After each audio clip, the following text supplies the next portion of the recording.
अस्सलाम वालेकुम। चाचा वीज़े वाला इंजीनियर राशिद एक दफ़ा फिर आप लोगों के साथ।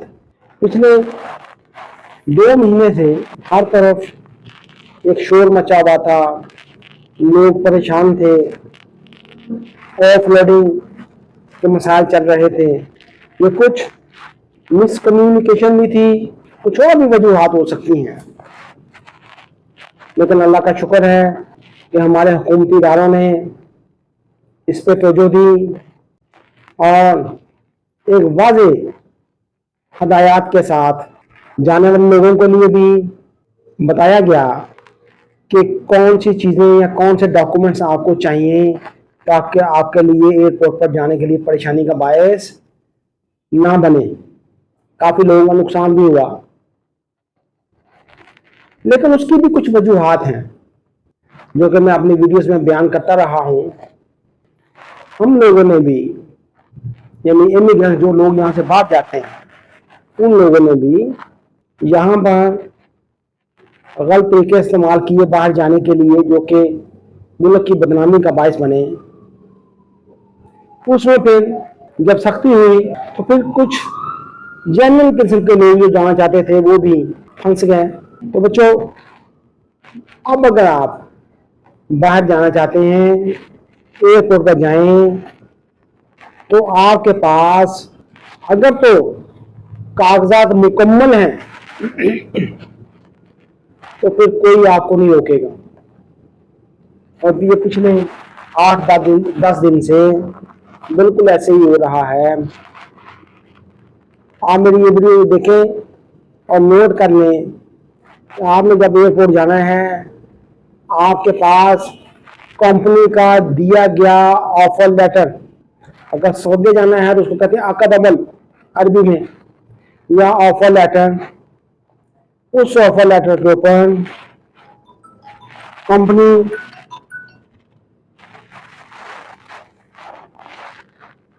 का ईमेल एड्रेस, टेलीफोन नंबर मौजूद होना चाहिए, ताकि किसी शक की सूरत में अमला वहां पे फोन कर सके। इसके अलावा आप जिस एजेंसी से जा रहे हैं उसका टेलीफोन नंबर भी आपके पास होना चाहिए, उनके जो नुमाइंदा हैं, ताकि अगर किसी किस्म की वजाहत चाहिए हो तो वो अमला उनको भी फोन करके पूछ सके। आपके पास FSA फॉरेन सर्विस एग्रीमेंट लाजमी होना चाहिए, ताकि वो जो इमिग्रेशन ऑफिस है, प्रोटेक्टर ऑफिस है, उन्होंने जो सैलरी लिखी हुई है या जो डिमांड लेटर पे लिखी हुई थी उसको उन्होंने वेरीफाई किया हुआ है, तो उसके लिए आपको FSA आपको देते हैं, वो भी आपके पास मौजूद होना चाहिए। इसके अलावा आप जिस काम में जा रहे हैं उस काम की कोई तस्दीक की सर्टिफिकेट होगा। जैसे अगर आप सऊदीया में जा रहे हैं तो आप तकरीबन हर काम के लिए नेपटेक टेस्ट लाजमी है, उसकी नेपटेक टेस्ट रिपोर्ट की कॉपी आपके पास होनी चाहिए। अगर आप ड्राइवर हैं तो आपके पास ड्राइविंग लाइसेंस होना चाहिए। अब कुछ राय की गई है कि अगर किसी के पास ड्राइविंग लाइसेंस नहीं है तो वो लर्निंग लाइसेंस बनवा ले और ट्रेनिंग कर लें, तो आप बाहर जा सकते हैं। आपको पता होना चाहिए आप किस कंपनी में जा रहे हैं। यहाँ पे बच्चे तो चले जाते हैं, पूछना आप किस कंपनी में जा रहे हैं, उनका नाम का ही पता नहीं होता। तो मेरे भाई, आपने इतना कुछ कर लिया, जब आपको कंपनी के नाम का ही पता नहीं होगा तो आप क्या करेंगे बेटा। फिर साफ पता चलेगा कि ये कोई अली बाबा खाते में जा रहा है, ये जाके वहां से किसी और जगह मूव होगा।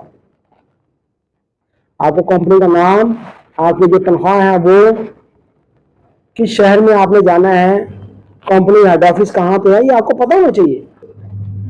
और देखो, बड़ी गलती करते हैं लोग, कहते हैं समझते हैं पता नहीं मुस्लिम साबित करने के लिए हम जहाँ वहां जाकर बताएंगे कि हम इतने लाख दे के आए हैं तो हमें ये छुट्टी मिल जाएगी यहाँ से। तो मेरे भाई, जो पैसे आप दे के जाते हैं वही बताने हैं आपने। یہ نہیں ہو سکتا کہ آپ نے وہاں جانے کے لیے جو پیچھے مہمانوں کو یا اپنے رشتے داروں کو دعوت دی ہے اس کے پیسے بھی شامل کر کے بتا دیں، یا جو آپ کے آنے جانے کے کرائے لگے ہیں وہ بھی ڈال کے بتا دیں کہ اتنے لاکھ بن جاتے ہیں، پھر بتاتے ہیں جی اتنے لاکھ لے کے آئے، اس کو اگر کسی سود پہ پیسے لیے تو سود کے پیسے بھی ڈال کے وہ بتا دیتا ہے اتنے لاکھ لے کے آئے ہیں۔ تو یہ پتا چند چیزوں کا خیال کریں، جو چیزیں میں نے بتائی ہیں ان کو آپ اپنے ذہن میں رکھیں، انشاءاللہ پریشانی نہیں ہوگی، انشاءاللہ پریشانی نہیں ہوگی۔ پچھلے 8 10 12 دن ہو گئے ہیں، بڑا سکون سے کام چل رہا ہے۔ آج 8 دسمبر 2025 ہے اور انشاءاللہ یہ کام ایسے ہی چلتا رہے گا، اور انشاءاللہ آنے والے دنوں میں یہ اور بہتر ہو جائے گا سسٹم انشاءاللہ۔ یہ حکومت کا اس معاملے میں بڑا صاف ویژن ہے کہ ہم نے ہر معاملے میں آسانیاں پیدا کرنی ہیں، جانے والے لوگوں کے لیے آسانیاں پیدا کرنی ہے۔ اب ہو سکتا ہے کہ کچھ عرصے میں کوئی ایسا پورٹل بن جائے جہاں پہ جانے والے بندے کے ڈاکومنٹس پہلے ہی ٹیسٹ ہو جائیں، چیک ہو جائیں کہ اس کے اوپر کوئی پابندی لگے گی جانے میں کہ نہیں، جو ڈاکومنٹس کے پاس ہیں یہ انف ہے، تو آپ کو شاید ایک کوئی QR کوڈ مل جائے کرے گا، اس کے ذریعے آپ کہیں اور آسانیاں پیدا ہو جائیں گی۔ اوکے بیٹا، چچے کا چینل اگر آپ چاہتے ہیں نئی انفارمیشن آپ کو ملتی رہے تو آپ اس کو سبسکرائب کر چھوڑیں۔ اوکے بیٹا، اللہ حافظ۔